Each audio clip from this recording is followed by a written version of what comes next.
A lot of times I'm driving, there's nothing to do, and I shuffle through the radio before I unglue. There's a lot of red on ways, it's traffic, I'm screwed, and I'm wired a bit different than a regular dude. It's not a bad thing, I embrace it, it's true. The radio don't stimulate brain chemistry fluid. The Buddha found nirvana and the Four Noble Truths. Through a meditative process, right action he proved. For me, I require the use of a tool, a detector, pin, pointer, shovel, and beach scoop. I'm meant to work the dirt with my history crew, but everywhere I look, my interest taboo. Most people choose Bieber over Tippecanoe. What does a detectorist listen to when the radio is full of bad music and news? I need an alternative for me to peruse. Beyond Sight and Sound gets fantastic reviews. A metal detecting show where my thought bubble brews. Thank you, Josh Kimmel, for inviting me to a detecting dork out with guests like yours truly.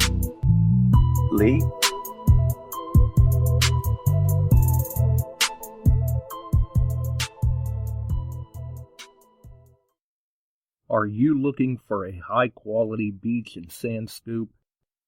Are you trying to take your hunting to the extreme? How about an American-based company that stands behind their product and everything they sell? Then check out our friends over at XTREME Scoops. John has been making scoops for some time now and makes a quality beach and sand scoop to take your hunting to the next level. XTREME Scoops recently released their new sand shredder that works great in the water and on the beach.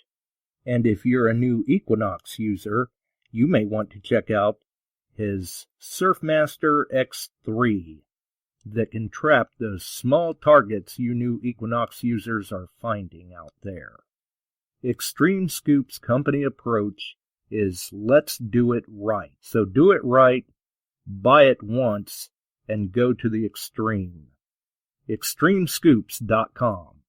That's XTREME scoops.com. Hey boys and girls, we are going to talk about S&W shooters and prospectors. What is S&W shooters and prospectors? We at S&W Shooters and Prospectors help people find treasure. Did you say treasure? Yes, treasure. Just listen to this amazing review from our happy customer, Jackie Sparrow. Chocolate ship-shape and a pleasure to deal with. I was able to buy everything that I needed at prices that were shillings less than others. I found my 9 pieces of meat in no time. Savvy? I know you're asking yourself, why should I shop at S&W Shooter and Prospectors? Chuck Smalley has over 45 years of metal detecting experience. He works with each customer one-on-one to customize their setup to match their skill level. So if you always dreamt of being a pirate, contact Chuck at S&W Shooters and Prospectors and he'll take a great deal for you. Eye patch and rum not included. Caution. Please do not operate motor vehicles or power equipment while under the influence of this show. Listening to this show could cause side effects such as bouts of laughter, violent binges of cabin fever, and even dreams of silver and gold. Please be advised. Now that the fine print is out of the way, on with the show. All right, we're back. We're live once again. The fine print's out of the way. It's time to roll with the show. You are listening to Beyond Sight and Sound Metal Detecting and Treasure Hunting Radio for all the really cool digging people out there. And some of us are certainly a little cooler than others here lately now that things have finally started to cool down a little bit. I thought I was going to have to renew my condo in hell. It was getting hot. Either way, I see that we've got Crazy Spider in, the Squatch Brothers, the Bills, Mike, Chuck, Tam, Nelson, a lot of different people dropping in. Obviously, check out our links. We've got the usual suspects in the chat. We've got them in the description. Crazy Spider Adventures on YouTube, Ohio Metal Detecting on YouTube, Detected Outdoors, All Metal Militia, Metal Detecting NYC on YouTube, Nokta Makro website, Mini Horde commercial, Extreme Scoops, TheRingFinders, DETECTEES.com. Ken, Mark, Darth, Buddy, and the gang doing a great job with the Beyond Sight and Sound apparel. The cooling towels are definitely handy this time of the year. I don't know what else to say there. Obviously, we can't forget our friends over at Shooters and Prospectors. Obviously, Chuck Smalley, the man with the plan, the dealer of choice, who should be packed by this point, hopefully, and ready for his trip to Alaska. We wish him safe travels and good luck out there in the fields, for sure. And the other link, I dropped it into the description, and it is in the chat at the beginning of the show. It's also in with the other links at the beginning of the show. Welcome to Fred. Is the link for Terry Shannon's website.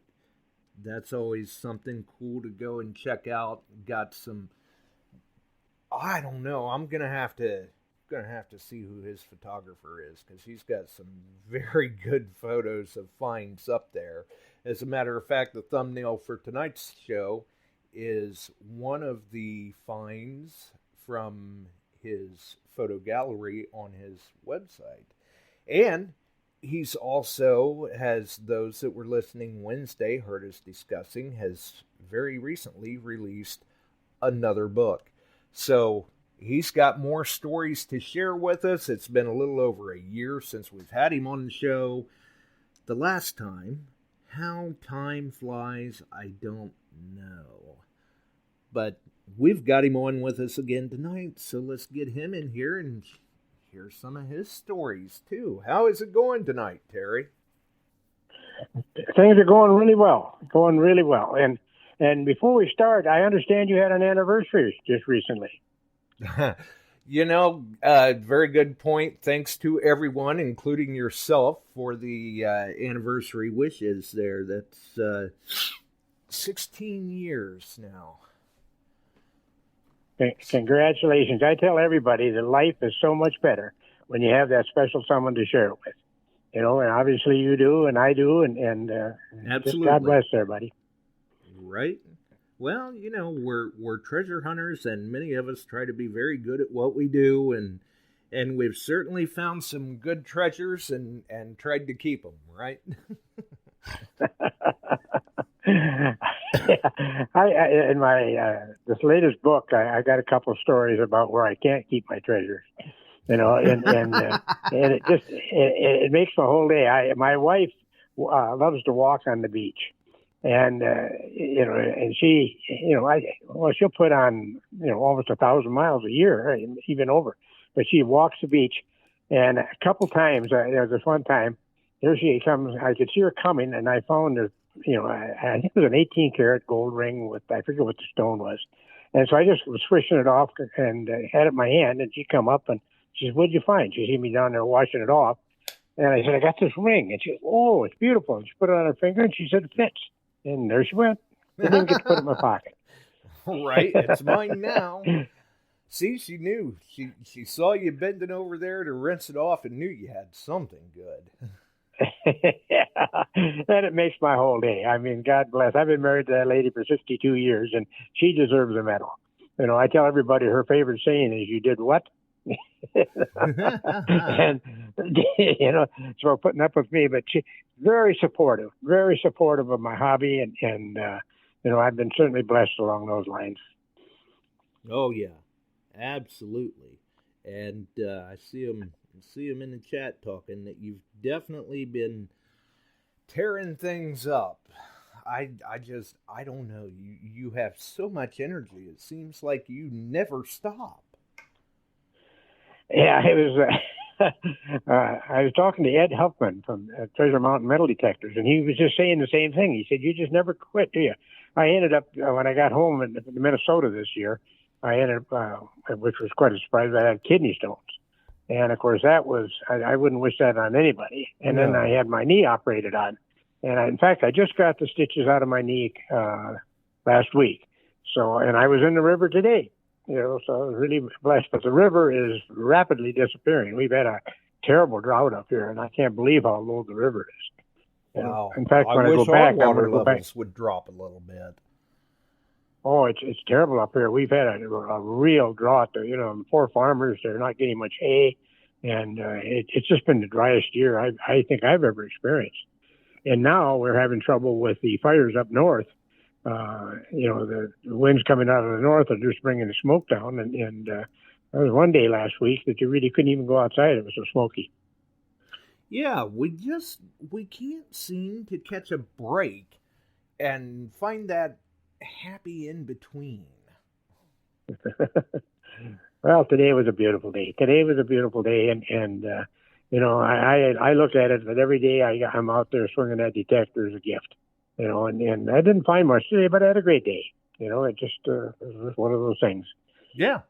Some days it's not necessarily how much you're finding or what you're finding, but the fact that you're at least able to get out and search. What I do up here in Minnesota, there's a river called the Ottertail River. And I grew up on that river. Right at the headwaters of the river, we had our farm. And I played in that river as a kid. And now I'm 80 years old, and I'm still playing in that same river and loving every moment of it. There's not many people can say that. No, you're right. There aren't. I mean, people, they relocate or something like that, and you definitely have the time in the area. I mean, even with spending half the year in Minnesota and half the year in Florida, it seems like that's about what it is now anymore for you, isn't it? Actually, it's kind of getting a little bit lopsided. I'm spending about 7 months in Florida and coming back to Minnesota. And it seems like when we get back, right away we get some cold weather and bad weather, and I think I should have stayed in Florida longer. But I am so blessed. I love both places. I couldn't have found a better place to retire than the Treasure Coast. I mean, it's got everything a guy with a detector would want. Right. Yeah, absolutely. And speaking of which, I mean, you did your book of hunting the Treasure Coast. You've done a book about the river hunting up there in Minnesota, and now apparently you've got another one out for Florida. Yes, I'm a storyteller, and I've been blessed with a lot of experiences, and what I have an email list, and I like to relate my adventures in emails, and I've got quite a following that I send out these emails to. So when it come time to write the book, it wasn't very hard at all. I just have to go back to these emails and put it together. And I had a great year this year on the Treasure Coast.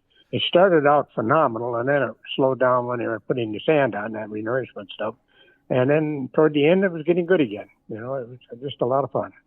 Oh, so about the time you were fixing to head back to Minnesota, it was starting to get better. Last year, I think it was last year or 2 years ago when I left, the week after I left, my buddy found 4 gold coins. So, I definitely left too early. Yep. 4 scooters. I can definitely understand why it's getting a little lopsided and spending a little more time in Florida. I would too after hearing stories like that. Going, we can't leave quite as early this year. We got to hang out a little longer. Well, I love the stories and I love the history. My very first Spanish when we first started to go to Florida, we had a fifth wheel camper, and I bought a brand new camper and a new truck. And we were actually camped almost right on the beach. The dune was between us, but on high tide, and if it was windy and that, the spray would actually hit my camper. And and about 2 years later, everything was rusting out. So we ended up buying a mobile home right in that park, so we can just walk to the beach.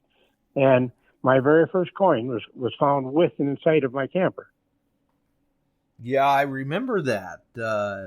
I believe. Wasn't it something like you guys had just got the camper set up and everything, and Gene said, well, aren't you going to go out and do some detecting? And it wasn't maybe 15 minutes later, you were back sitting in the lawn chair? No, not quite. I sent my buddy back to tell her that I found a Spanish coin, and I wasn't going to leave until I, absolutely had to. And it was just, there was a 3-day storm. It wasn't a hurricane or anything like that, just a storm. And it washed the beach down, and it was just phenomenal detecting. I got 5 gold rings and that Spanish coin and just all kinds of, I had a 5-gallon pail out there, and I bet you I had it a third full of sinkers. I'm just digging steady. This happens once in a while in the Treasure Coast. When you find a spot, sometimes you'll find a spot that opens up and you just dig steady. And it's just fun. I mean, well, and especially down there, if you're hitting targets like that, you've got to keep digging, because you never know. The next day it could be all sanded in again. The cut may not be there anymore. You just never know. So you got to get to it while you can, or before the locals find out what's going on and they start getting to it. Yeah, it one tide can shut her down, but that's how I injured my knee this year. That we had a real big cut. I bet it was 10, 12 feet, and this fellow let me go through his yard, and I actually hung on the end of his steps and then dropped down, and that worked okay. And I was doing really well. I was getting some neat stuff, and then when it come time to leave, I had to kind of dig my way out, and it isn't like you can just dig steps in the sand. And when I got to the top, I could hardly walk. That's when I screwed up my knee.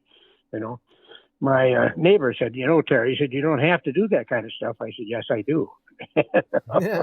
Right. If you were finding stuff like this, you'd do it too. Exactly. We had a neat thing. We got into, it was myself and 2 of my friends. We got into a space that was just loaded. We found 5 8 reals, laying right on top of the sand. And when the detector looked down, you look. Yeah, that was I think a couple of years ago, and we were in the same area, and I called my wife. It was dark as can be, and I said, I'm going to be late. I mean, it's dark, and I'm really late already. And she said, what are you doing? I said, I'm really into it. We're digging like mad. And she said, what are you finding? I said, I don't know. I can't see. None of us had a light. We didn't intend to stay that late, but I wasn't about to leave, so the Treasure Coast is magical. It really is. So there's been more than one occasion where you've had to kind of call home and check in and say, well, don't wait up, because I'm not sure how long this is going to take. I married a woman that's very understanding, and I've been very blessed along those lines. And yes, she puts up with that. When you get the way I hunt up in Florida is, I kind of like to follow the tides out. I'll try to get out there about 3 hours. Yeah, and as the tides are washing out, they're dropping sand. And if you are in an area and you got quite a bank going down to the water, when that tide is all the way out, that bank is no longer there. It's filled in, see? So it works real good. And I did that for years, and it worked really well. I mean, it really, and it still works. But I never realized that, you have I wasn't taking advantage of the moon, the full moon or the new moon. And when you get that new moon or the full moon, you get these huge plus and minus tides. Exactly. And, I do 180. Instead of following the tides out, I'm hunting high. And I've done really well. Actually, most of the Spanish coins I found have either been mid-beach or higher. I think I've only gotten one right at the water's edge, 1 or 2, and they're normally up high. And I think a lot of the stuff, they say it washes in, and it does, but a lot of it washes out. Yeah, absolutely. I would have to agree, because you figure with the tidal action like that, you're on nature's rock tumbler. Everything is getting moved. It's an ever-changing environment. It's being brought up. It's being brought down. It's being washed in and washed out. It makes the potential possibilities limitless. It really does. It just when between tides, between full moons, what I do is I go up and down the beach looking for low areas that are washed out. And, if we get the north wind coming in, it'll form these cuts. And of course, everybody knows what that is. And they're really a good thing. But when you get that straight east wind, it's bringing in sand, but it also causes these riptides. And these riptides, actually form like a bowl, and it just eats away. And on some of these are big enough that they eat their way all the way back to the dunes. And those are golden. I mean, those are really good. Right. The key, the really key is one of the important keys, I should say, is just the ability to read the beach. There's so many people out there that they detect right in front of their car, you've got to move around. You've got to change places. And I talk about this in my last book. I had an area when I met these three guys from the Central Florida Metal Detecting Club. We hit it good. I had 3 real good days of detecting, and then it just filled in. And I bet you I was 5-6 miles away when I found another spot. So you got to move around and you got to look. You got to, you can't do the same thing every time and expect different results. You've got to be a little bit creative, I suppose. Right. You've got to be able to adapt to be a versatile hunter. Because the finds may be there, but if you can't get to them, you're pretty much wasting your time. You've got to find a spot where they're going to be. You've got to make your environment work for you. That's exactly right. I strongly believe that there are Spanish coins all along the beach. In the summertime, the sand, everything kind of pushes to the south. And then in the wintertime, it just the opposite. Well, maybe I think I'm just wrong. Anyway, it moves back and forth. And there's a fellow down there that he insists that gold don't move. That gold stays where it is. And I disagree. I had a friend of mine lost his wedding ring right in front of our camper. And I found it 2 or 3 days later, about 300-400 yards south, where it had washed down already. Yeah. Gold can move too. A lot of people think that it won't. They think it's too heavy to move. But you get the right environment, it'll move. It certainly does. Like, I talk about bowls, and what it is just a riptide. But you get into one of these things and you take out 5 or 6 rings, they didn't all lose 5 or 6 rings right there. They had to move into that area, Right. And Jerry, this friend of mine, he found a class ring and was able to return it. And the guy insists that he lost it 25 miles away from where Jerry found it. 25 miles. Now, I mean, that's excessive. And I don't know if that's true, but he insists this was, he told me, he was with his girlfriend and they're on laying on a blanket, and it started to rain. They grabbed the blanket and forgot the rings and 25 miles away from where Jerry found it, Now, how long ago had this been, or how long had this been missing before it had been recovered? Oh, it was a long time. I think it was like 20 or 25 years. It was an awful long time.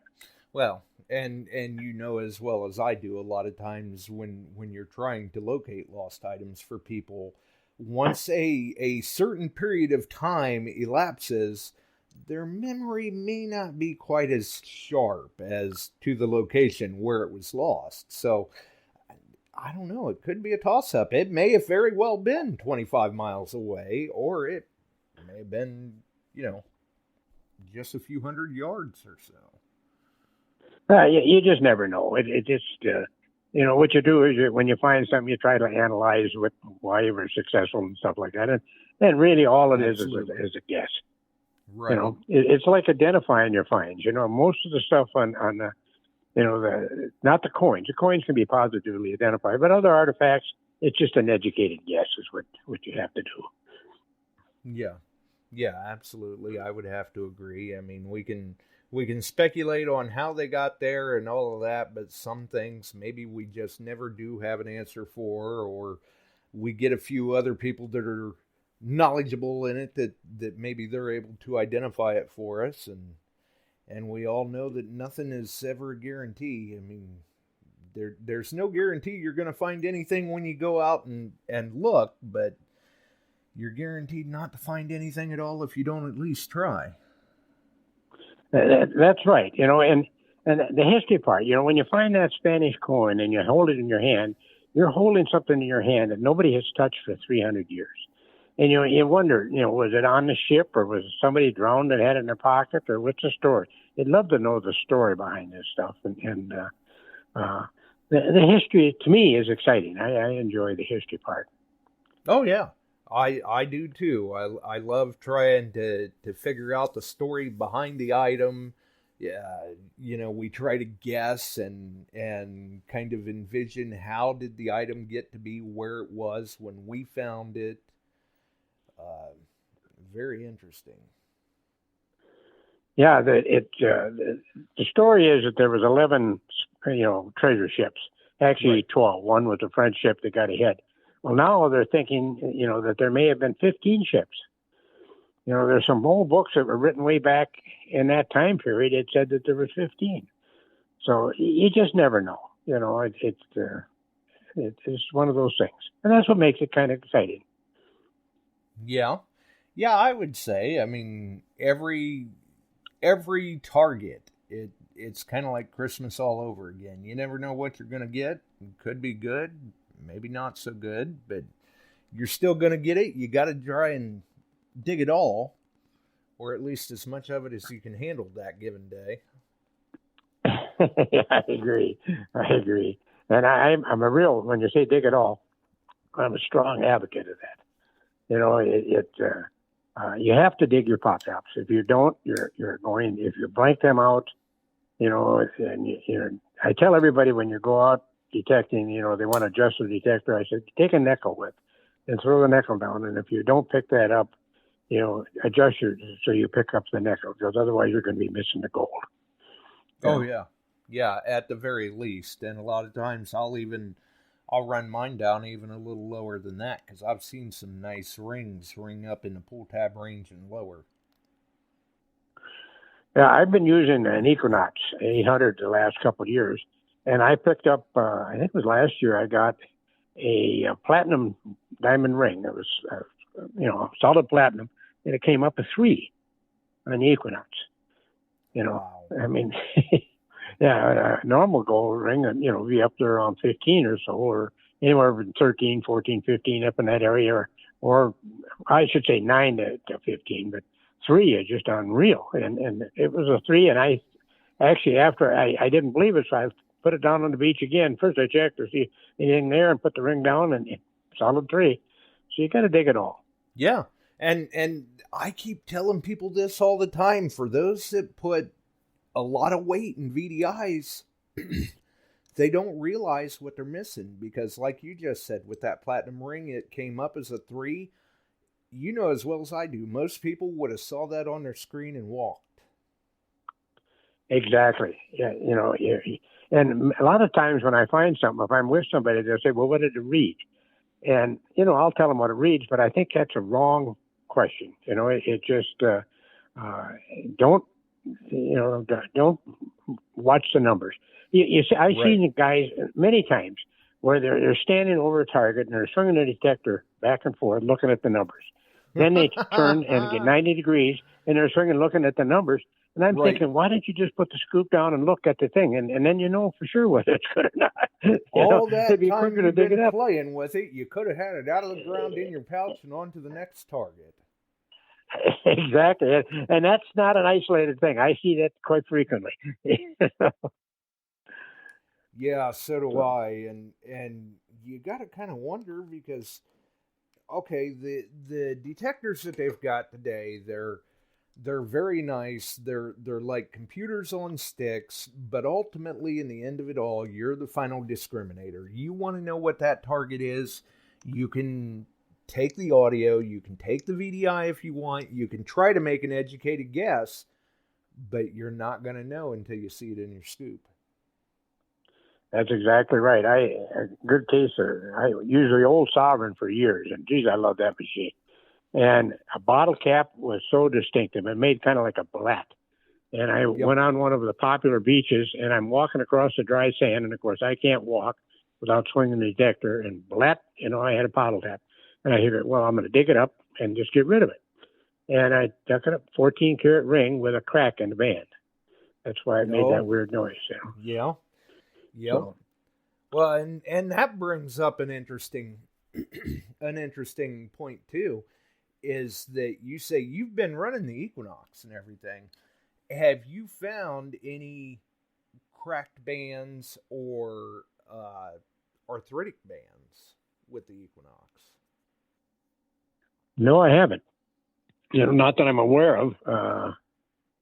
It just that, that one time, it was so distinctive that I I just remember that. But I may have, but I can't single out a case where I did that. No. Right. Well, I've noticed, and I've always been told this too. I mean, obviously, with the arthritic bands, if they fall and the clasp is open on them, they can be a little difficult to kind of isolate that signal, because they're not going to ring up like you would expect them to. And not too long back, I had been requested to locate a 1-carat sapphire with diamonds custom arthritic wedding band that had fell in a flower bed. And when I got my coil over that target with the Equinox, I knew that I was on what I was looking for. Even clasp open, the Equinox just hammered that signal. It was a solid, consistent tone that you were not going to pass up. Yeah, when I used the old, and you did the right thing, and congratulations. You did, a wonderful deed there, really. But with the old Equinox, not the old Sovereign, what I used is I'd turn the threshold up, and so I could just hear it. And as I went along, when that threshold changed, to begin with, I would run it against my scoop, a stainless steel scoop, and it kind of made a high hum. And if that hum changed, I'd stop, and it's amazing how much stuff I found that I was close to missing it, or it was close enough that it would change the tone, but it wouldn't make the sound. Yep. And that was a real good, the Equinox I haven't been able to do that with, but on the Equinox, I pay no attention to the numbers. And I'm always, if I'm into an area and I found targets, and the next swing I get a little chirp or something like that, I dig that too. Any kind of movement, and it's amazing. I got into a bunch of musket balls down at Turtle Trails this last year, and I think I dug them for 3 days. I got over 200 of these small musket balls, and I don't think I got very few real good solid hits, but the area was just loaded. And if you dug up a musket ball, take a couple more scoops, and chances are you'd dig another one. And I did pull out a Spanish coin. I got a $1, but they were, it was just one of those things. And then a fellow that's from my metal detecting club down there, he decided to dig a hole. So he just dug a great big hole, and he got a whole bunch of musket balls, and he pulled up a $half rail. So nice. You just never know. No, and I guess the point I'm trying to make is experiment a little bit. Don't get locked into one thing. Play around. Right. Yeah, even though the machines are nicer and fancier and all of that, sometimes, especially for some of these newer people coming into the hobby, I think one of the best things they can do is take and cover that screen up. At least until they get the audio figured out on their machine. I mean, that was one of the nice things about the Sovereigns and the Excaliburs. I love using my Excalibur on the beach or in the water for exactly like you said, because of that threshold and everything. Plus, you don't have to worry. What's your screen say? Well, I don't know. Don't have one. Yeah, and you found stuff with it. Exactly. That's amazing. It's a beep and dig machine. Yeah. And you can. I never thought of it really that way, but learn the audio you're right. them. That's interesting. You can definitely learn the audio on them, because I'm sure I'm sure the Sovereigns were the same way with the Excalibur. Once you would find gold with it, if you found it enough times, you came to find out that it had a very distinctive sound all of its own. It wasn't necessarily anything on the screen, because screens were absent on them. But the sound, it just had a particular tone to it where you're thinking to yourself, that's got to be gold. Yeah, it's kind of a low growl. Mm-hmm. And when you get that, you get excited. And then you pull up a nickel and you Well, yeah, every now and then we may get fooled, but if you're finding nickels, you're in the right range. You're doing something right. You need to keep at it, because sooner or later it's not going to be a nickel in the scoop. Yeah, you're right. You're right. And actually, when you find nickels, you find an area where there's a lot of nickels, there's a good chance that somebody has been there ahead of you and had the discrimination turned up. Yeah, they cherry-picked it. Yeah, exactly. Yeah, they cherry-pick it, and they're leaving the good stuff for you, Yeah. Detective is going to change a little bit down there. It's going to get a little bit more boring because you're not going to find the change that you used to. Now they have got these kiosks where you pay for parking with your credit card. Oh, stuff, yeah. And yeah, so the thing about it is when you're out there and you're finding coins, it's fun. It's just a lot of fun. Well, that's going to slow down, but the jewelry should stay about the same, I would think. Yeah, hopefully. And hopefully everybody's wearing all of their good jewelry to the beaches. Yeah. I had an incident, I think a couple of years ago, where I found two rings stuck together. And they weren't wedged together. One was I think, a stainless steel or titanium, the big one, and the inside one was 14 karat gold. And, if I would have dropped it, the other ring would have fell out. And I kept thinking, that thing, and I found it in the surf, in real extreme wet, and I figured, how would that happen? And my neighbor said, well, what it was, he said, I'm sure they put the rings together on the beach towel, and the wave come in and washed it out, and it just always stayed flat. That's a good possibility, yeah. Yeah, it's kind of a unique deal. It was just funny. Well, hey, you can't beat it, 2 in 1 scoop. Yeah, I like that. That's happened to me a couple times, not where they're stuck together, but where I got 2 in 1 scoop. But I should tell, I had a good year this year when I first got down to Florida. We had some real serious erosion, and Jerry and we hit some areas and we had the full moon. It just everything was right. Everything just come together, and I was following the waves out, and I got out on top of the reef. And normally I say dig everything, just dig everything, and I quit digging high tones, because there were so many sinkers in there. I just wanted, and the tide was coming back in. I had just a short window of time to, to hunt that, and the waves were pretty big. So, that's when I pulled that ring out that was from the 1500s or 60. Well, they say it predates the 1715. It was that onion blossom design ring, and I have dug, literally thousands of targets, and there's one that predates, I hit it with my scoop and bent it.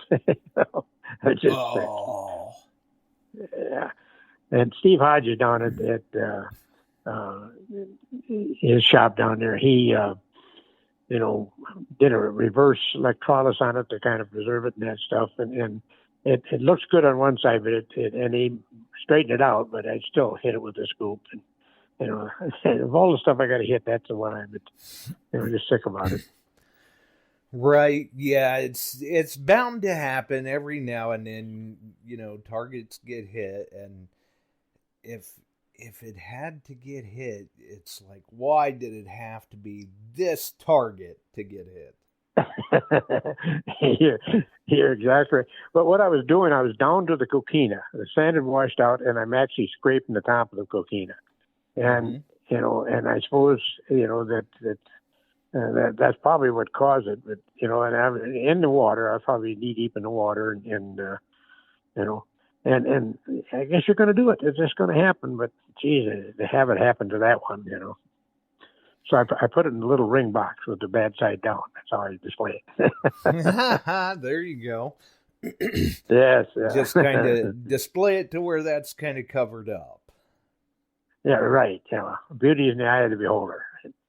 Yeah. And dinged or not, still very, very cool find. It is. A couple of years ago, and I talked about it last time I was on the show, I found that Carlos and Ioana 2 real Spanish coin. And Right. it's beautiful coin. I mean, it's got, it's just a beautiful coin. It really cleaned up well. And the way they dated it was made as a Mexico mint, and assayer, his assayer G, which was, I'm slaughtering his name, it was like Gunnaritz or something like that, but he only worked from 1544 to 1548. So it put that coin in that 4-year period there, And I found another coin, just about, I believe it's another Carlos and Juana, but you can't make out much detail on it at all. And Steve Hodges down at West Bay Trading, he's got that. And I read a book last winter down there. They were talking, it was either on the Etosha or the Constellation, where they were finding a bunch of coins, but they didn't have good detail on them, And they cleaned up well, shined up well, but they didn't have the detail. They found out that was what they call coin or silver, and that will go off, and then the detail comes right back out. And so I'm hoping that's what this is happening to this one coin. Steve is going to clean it for me. He said he's got a process that he could do it, and he just hasn't got around to it yet. And he will. But I'm hoping that I'll get some detail, and maybe it was a second one. But that was an interesting find. I found that mid-beach. I found an area that was just loaded with coins, and mid-beach, and it was right after a full moon, so the tide was receding, and so I had about a week and a half window there before the tide come up to hit that area again, and I covered that area for 3 solid days, and I got the Spanish coin on day 2. I gridded. I went north and west, or north and south, and then east and west, and then even went at an angle. And Nice. yeah. But I got to thinking about it. I want to mention this thing. I really worked this area, cleaned it out totally, because I spent 3 days there. It's well worth the time, because I found that one real old coin. Well, yeah. But absolutely. what I did then is I bought a pulse machine. Afterwards, it was too late for that particular area. But when you hit an area like that and you work it out and you got all the coins out, wouldn't it be nice to be able to go back to your car and you get a pulse machine with that extra depth and then work it one more time? Right. And so I now have a pulse machine in my arsenal. Wow. The arsenal is continuing to grow then. Yes. I was fortunate enough to Fisher come out with that the Fisher AQ. It's a pulse machine, and they asked me to field test it, and they're gonna, I'm really impressed with the machine. I'm going to get one, and it just, and I don't intend to spend every day out there. I mean, if I'm down at Turtle Trails and not find anything, I'd use a pulse machine, get that extra depth. But if you get up to some of the major beaches, I mean, you're just going to be digging bobby pin after bobby pin. And right. Absolutely. Yeah. The pulse machines they can be a handy tool, but the proper tool for the proper job. And some environments, pulse induction just doesn't work out so well. Yeah, if you got in an area a lot of garbage, and that doesn't mean that there isn't stuff there, but it's just that you kind of you plan your hunts, or you maximize your efforts. Right, maximize your potential. Right, that's the way to put it.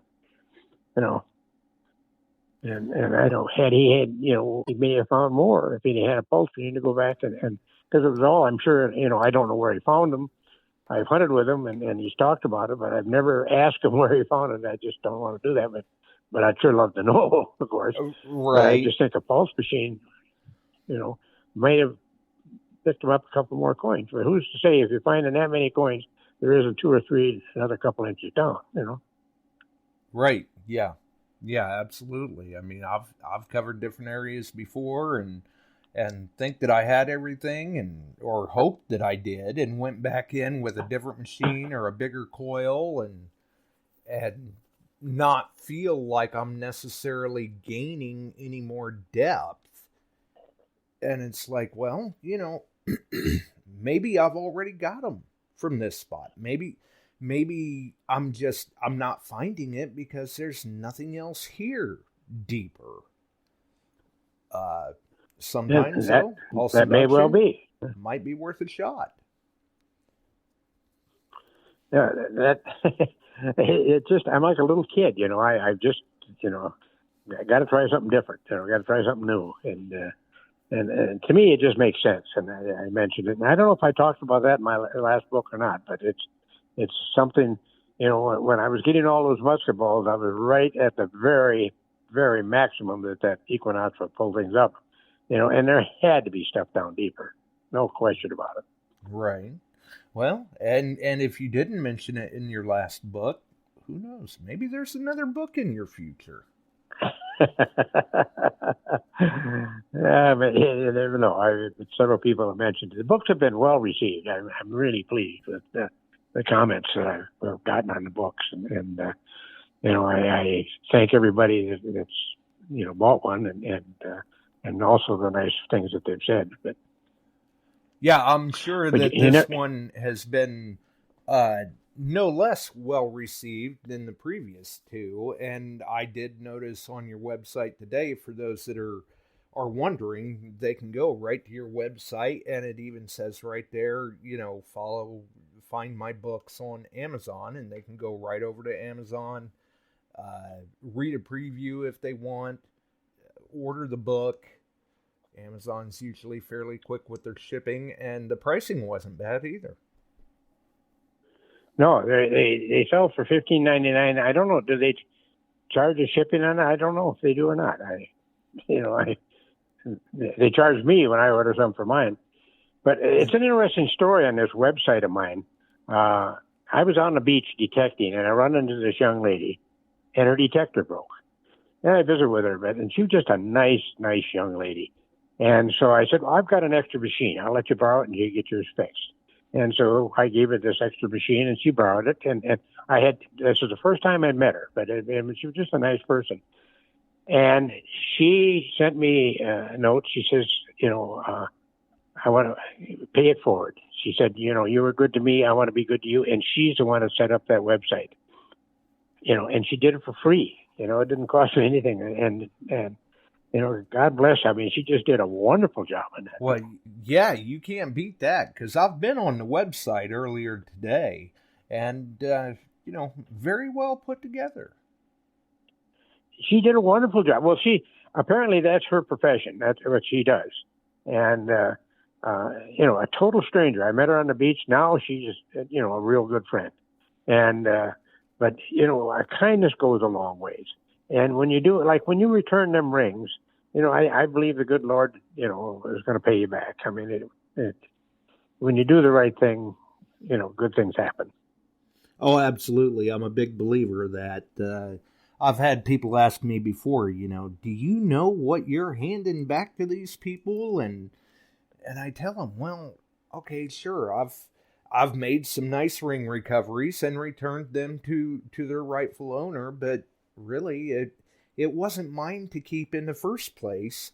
And when I do that, it'll come back. Many times that usually means that there's a good find for me in my future. So that's always handy. And it's a feel-good thing, too. Oh, yeah, absolutely. Absolutely. You can, because let's face it, not all of us out there have the best intentions in mind.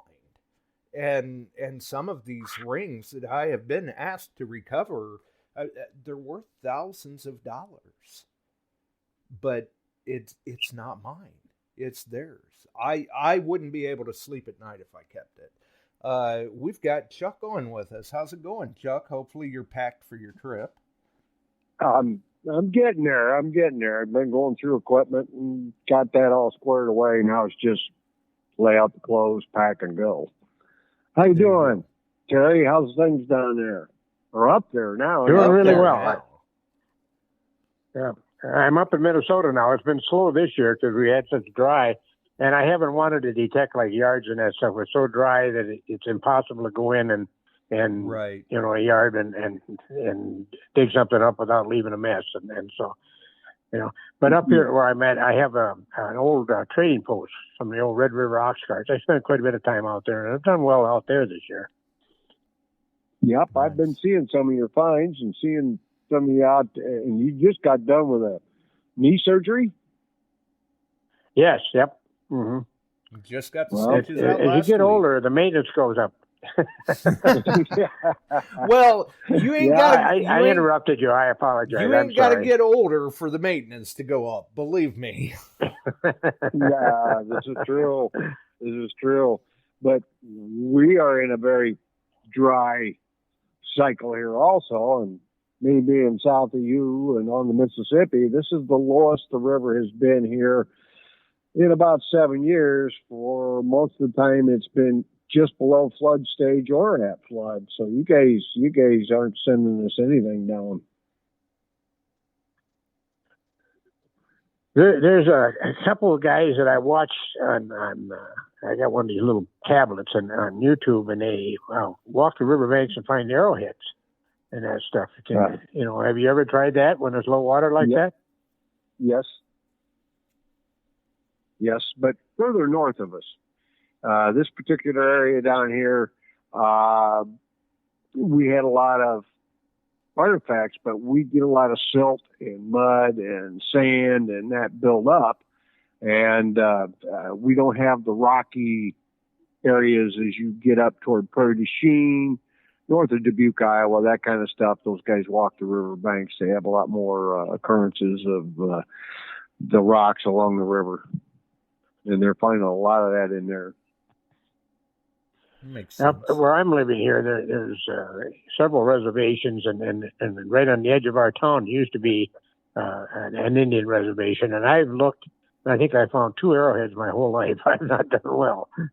Well, my wife raking the beaches, cleaning up in front of the house, has found a couple, but a lot of cleaning of the sand, they just roll up. And that type of thing. And I'm like you, I have never not lived along the Mississippi. Never. I've been on the river all my life. Yeah, I got one last year in the Ottertail. It came up in my scoop. So it's there. Nice. It's just, that's cool. But let's go back. You were talking about that Fisher, the new Fisher. And a little more impression on that since you were doing some field testing. Is that out yet? I haven't seen anything. I don't think it's out. They said that they were going to send me a machine when it came out. And Mark Hoover is in contact with the fellow, and he's pretty well up on it. And apparently they're just tweaking it right now. It's close to coming out. But I was very impressed with it. I really was. It gave a good tone. I had a little trouble with the large coil swinging it. It was heavy enough, and I've got bad arms. I've had 5 different surgeries on my arms, 3 in one, 2 in the other. Oh, wow. And I couldn't keep that coil level, and it would, chirp or make a noise. And the small coil was just as steady as could be. And I think that if I was out there with that big coil, I would want one of them swingy things or something like that to be able to hold that coil level. It's pretty sensitive. But it was an impressive machine. Is it a bit heavy? With the big coil, yes, it was. Just with the big coil. Well, I'm heading up. I'm going to be running the PI, that 6,000 for a while, but I'm hunting a little differently. I'm going up to look for nuggets and tailing piles.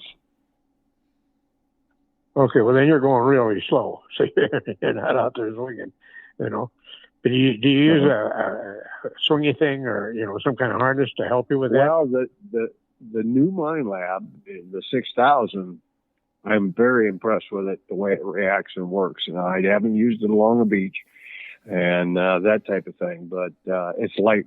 It's in comparison to the GPX. This is part of the GPX series, the former 5,000 and 4,800 to 4,500 with you're wearing a harness and you've got a strap helping you swing it. This is no heavier, even with the large monocoil on there, than the 30-30. That's interesting.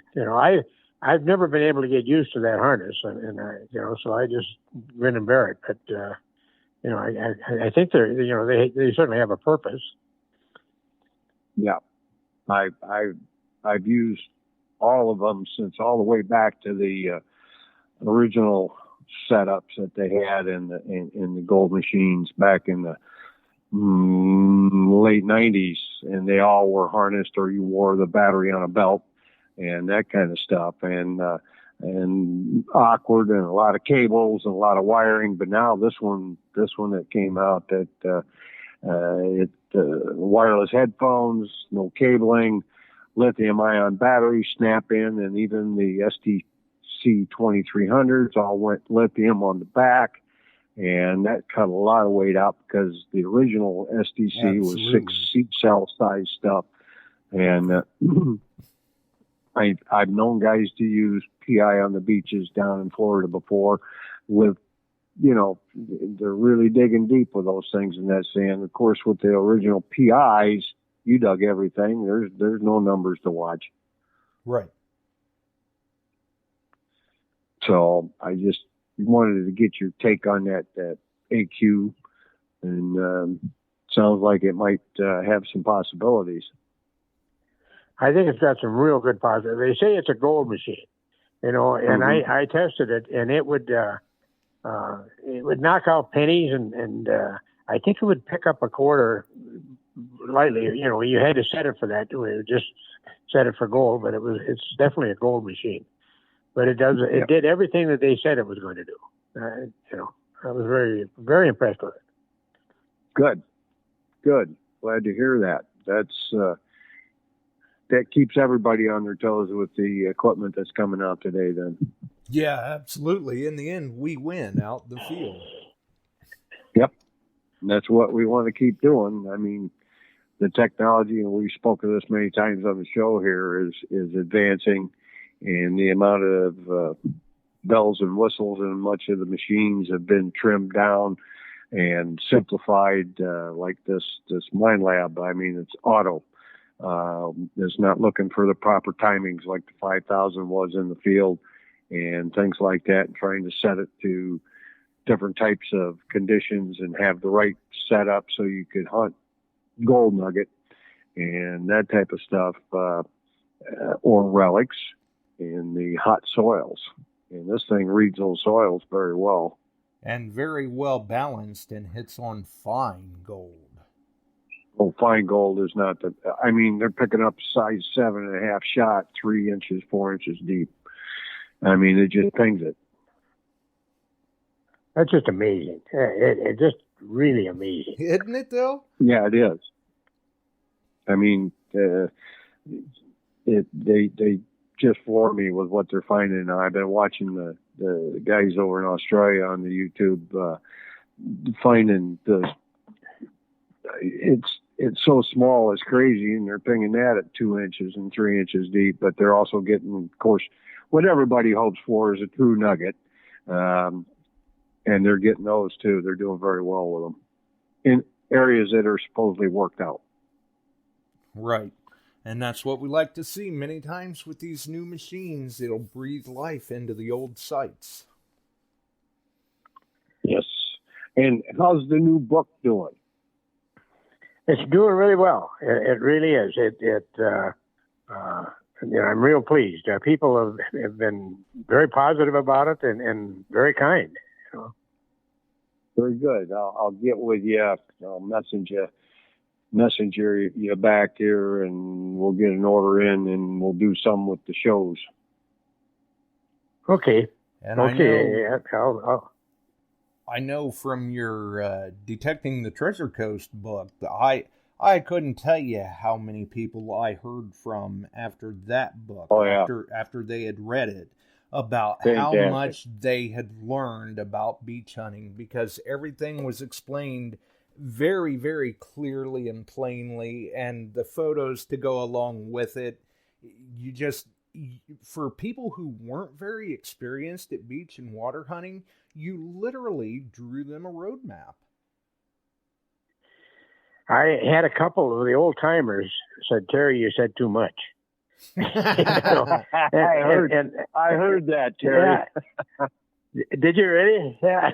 Yeah. I was down on the coast this past winter with a couple of them that hunted a lot, and we were talking about how good your book is, but they said he's giving up too many secrets.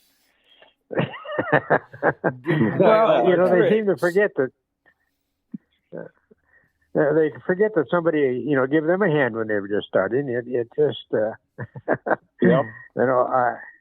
I just don't feel that way at all. As far as too many secrets, it's a wonderful hobby, and just share. There's plenty there for all of us. Right, absolutely, and I'm sure that there have been plenty of people that purchased that book that appreciate that you shared those secrets and found it well worth the purchase price. The one thing that amazes me, I like to read. I've read, I read a lot, and it's never in my entire life been an issue with me wanting the author to sign it. It never entered my. And boy, on my books, do I, everybody wants. I had a guy send me 2 books, that he bought from Amazon, and the money to mail them back, he wanted me to sign them. Right. And God bless him. I mean, it does wonders for my ego. It just really does.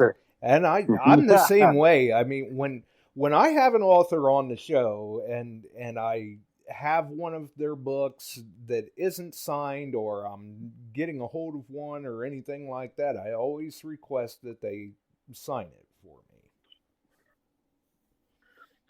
me. Okay, well, why don't you text me your mailing address, and I read. We had a book signing here in town, and I ordered 50 books, and I they're bet gone. that probably wasn't enough. It wasn't. See, and so I've got another order in. But if you send me your address, I'll send you, a couple signed books that you can give away. Oh wow. Well, very, Very very nice. kind of you. Yeah, well, for both of you, if you send me their address, and I will, as soon as I get the books, just I'll sign them and give them away. Kind of promote. It comes. It's good advertising for me too. So it isn't like I'm doing anything special. Oh yeah, absolutely. I mean, there have been just tons of. I couldn't even begin to tell you how many good remarks and high praises I've received from people who have listened to the past episodes where you were on the show, going, "Man, the guy tells such great stories," or "I learned so much listening to him. I went out, I bought his books. You're right, they're well worth the price," and just on and on and on. Well, thank you. I mean, it's very kind of you to say that. We are blessed to enjoy this wonderful hobby. I mean, We are. and the true treasure is the exercise. I mean, I'm 80 years old. I'm not slowing down a bit. I'm limping a little bit and taking occasional aspirin, but I can still be out there with the best of them. And the true treasure is the exercise, getting out there and doing it. And then I think number 2 is the people that you meet, the friends you made. That's right. And then every once in a while we have a little treasure that we can hold in our hand, and that's just great. Right, yeah. The finds are kind of icing on the cake. Yeah, it just that when I found my first Spanish coin, I knew what it was right away, and I could see the date on it. It had a date of 701, which is 1701. Right. And I put it in my pocket, and I walked about 2 steps, took it out, and looked at it again. I bet you I looked at it, I think, 30 times before. It's exciting. And when I get a coin now, I still get excited. I mean, after all the coins that I found, and I've not, I've done pretty well. And not super, but I've done well. And I still get excited. It's just, I don't know. I got a story, and I was Jerry and I had hit an area that was just loaded with sinkers, these big pyramid sinkers. And we just dug steady. We had to dump our pouches a couple times. And the next day I go back there and the cut had gone in about another foot. I found one sinker and a really nice 8 real. And I'm all by myself. It's an isolated beach. And it's all by myself. And, but you got to show somebody. And there was an older lady sitting out on the beach in a lawn chair in front of her house. So I walked over and I said, look at this. I said, this is a Spanish 8 real from the 1715 fleet. I said, for an old guy like me, this is better than sex. And she looked right up at me and said, in my case, it's chocolate. And I just kicked myself for not buying that lady a box of chocolates. Well, you are a great teller of stories, Terry, and it shows in your book and your expertise. But the chocolate one, that's great. Right? Yeah, that almost out. That's right up there with the famous beach story, wouldn't you say, Chuck? Yes. Yes. And I have still not come up with a line of what do you say to that? Right. Yeah. Wow. But he is. He always has such great stories. And we were talking before the show, and I had told him that I had been messaging with him the other day, and it just so happened that Wednesday we were kind of getting on the topic a little bit about Terry and his new book and how he had gotten his stitches out and everything. And I was like, man, Tam and a couple other people had said, yeah, you should have heard people seen in the chat. They were all talking about Terry. And you know what? I got to send him a message. It's been way too long. It's way overdue. We got to get him back on the show to share some more stories and talk about his new book. That's right. Well, I certainly thank you. I really, really appreciate it. Well, we thank you because it takes a lot of years' experience, and you pass it on so well to these guys and gals coming into the hobby. Because one of my favorite things is to have some of them start out, and I work with them and get them going and do the very best I can to get them to grasp it. And then they're sending me pictures of some things they found right off the bat. It just blows my mind. And I mean, I had one guy a week into it with an 800 sends me a picture of an 1877 Indian head. I have not found an 1877 and that thing Indian was head. in phenomenal shape. Yes, it was. And then another week later, he's got a 4 real. And that's in the Midwest, Terry. That isn't down on a beach. So I'm sitting there thinking, well, I hope that helped. It evidently did. And I'd love to see my friends and customers, and I make some of the greatest friends. That's the big part of it. Right. I mean, all the way from Alaska down into the Gulf Coast and beyond, it's been a great hobby, Terry. Just like you say, we've done. It's amazing. Yeah, I love to take young kids out, but I cheat a little bit on that. I mean, they do really well. Yeah, I know that feeling. I've helped them along a little bit. My dad, when I was a little kid, he woke me up at 9 o'clock at night to go fishing, and he took me down to the river here in town. And I cast out, and I caught this great big fish, a big northern pike. And I was married for a couple of years before it all of a sudden it dawned on me, nobody wakes their kid up at 9 o'clock at night to go fishing. My dad's cousin had caught that fish, and they put it on my line. And but what it did, it created a memory, and that's a wonderful thing. And you with that young fellow that you helped out, you created some memories there, and that's a wonderful thing.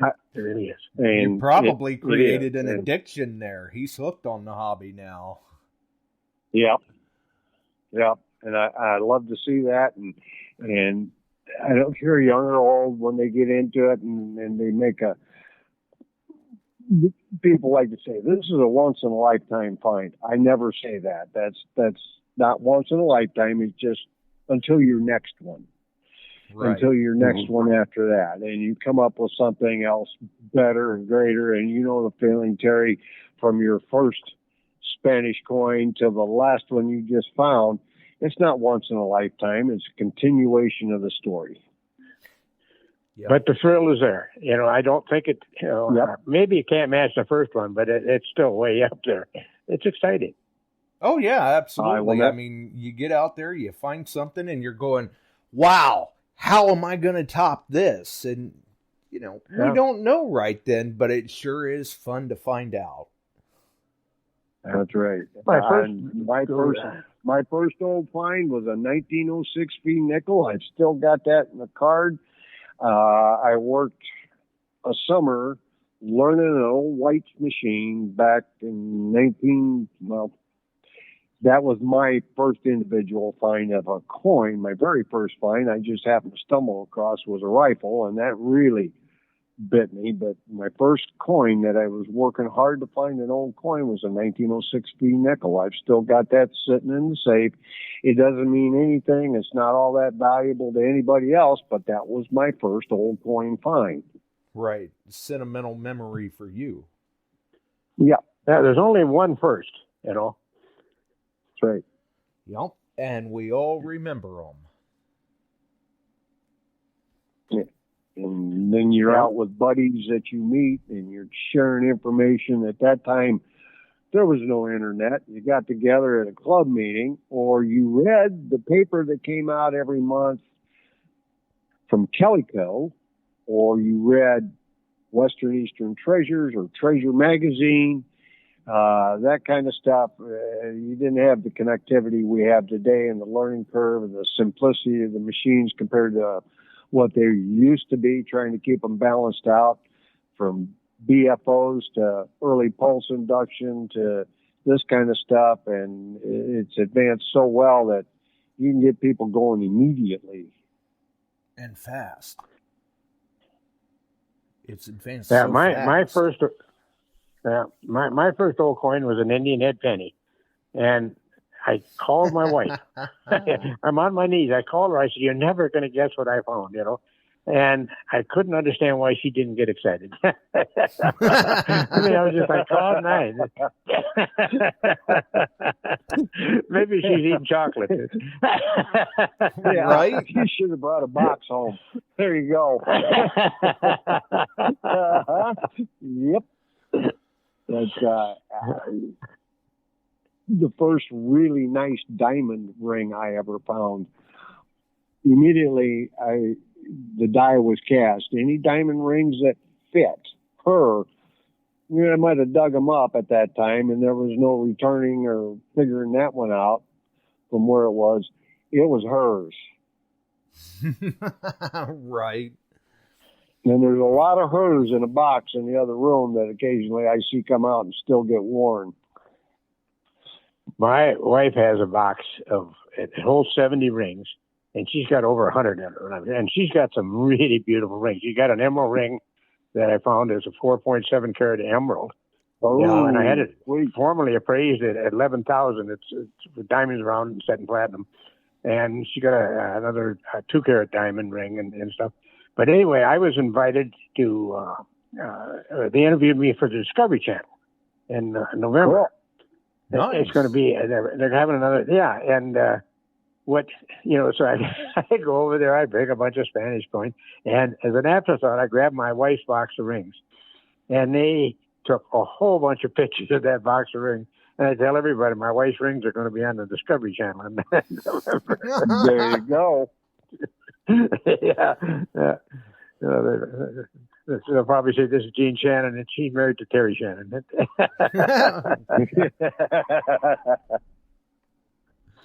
Well, that sounds like that could be an interesting show when it comes out. Well, they interviewed a whole bunch of people. I was just one of them. But it's right. You know, it's just a neat thing. You know what happened? John Brandon was there. He's a treasure hunter, and he had 80-pound bar of silver. And Wow. so I had him take my picture holding this 80-pound bar of silver, and I look good holding that. Yeah. I've got the treasure fever real bad, folks. I really do. I just, I no longer dream of girls. I dream of treasure.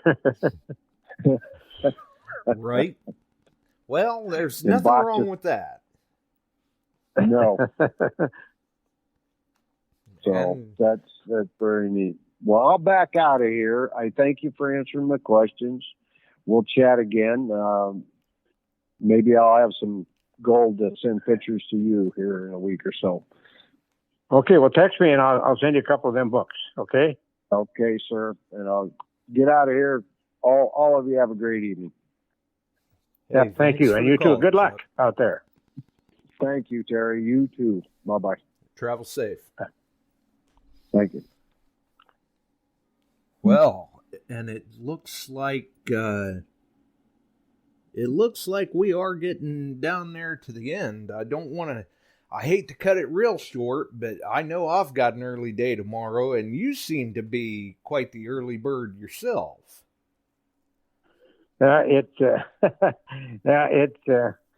You always want to quit talking before you said everything you know, because then people think, well, boy, if he could have kept going, it would be so interesting. Right, yeah, there you so- go. Got to leave them wanting more. That way, when you're back on again, you've got more stories to share. Exactly. But I really thank you for inviting me to come on the show, and it's an honor. It really is. I feel honored.